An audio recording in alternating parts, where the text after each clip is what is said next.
If a school district is interested in moving towards proficiency-based education, you have to bring your community on board. You have to present your case, and you can do that with your staff at the same time as to why this is necessary. What's the compelling reason behind what you're doing?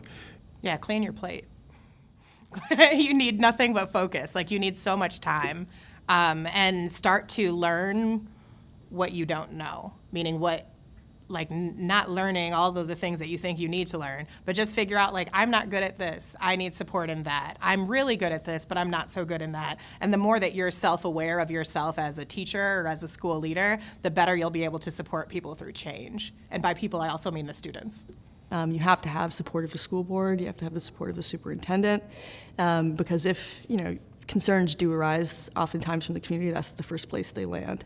And so making sure that they are on board, that they understand, what the system is and what it is not, being able to field questions on misconceptions. The other piece is to just identify who your champions are going to be within your building, knowing and building sort of committees comprised of those individuals, but also knowing who's going to struggle with the system and trying to begin some specific conversations with those folks, or getting them included into those groups and sort of insulated by folks who are going to be positive elements of the change. It's really important.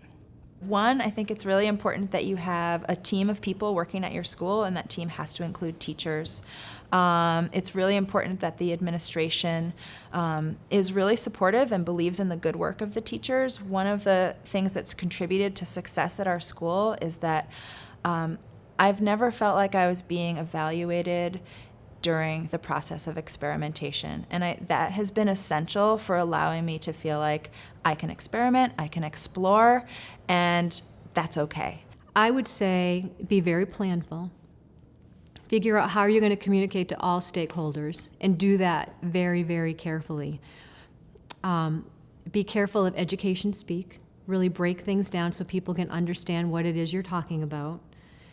And we had numerous meetings about that. Just, we're going to send a letter home to parents, and, really, you have to think about all of your parents within your district and making sure that you're writing it in such a way that everybody's going to understand what you're talking about. I would say talk to your students, number one, because that really helped a lot of students and teachers alike here physically manifest what this process was going to look like before it even happened. Work together. Do not try to do this on your own. It is so. If you were good at traditional education systems like I was, and most teachers I think were, you can't leave yourself to your own devices, because you'll start to fade away from it and you'll start to revert. You'll start to do what feels comfortable. You have to have people there who are constantly reminding you, okay.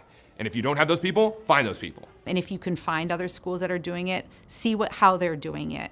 See it on paper, see them in action, but having it on paper is pretty beautiful, and there are quite a few of us out there who are doing it, so it's not completely new territory anymore.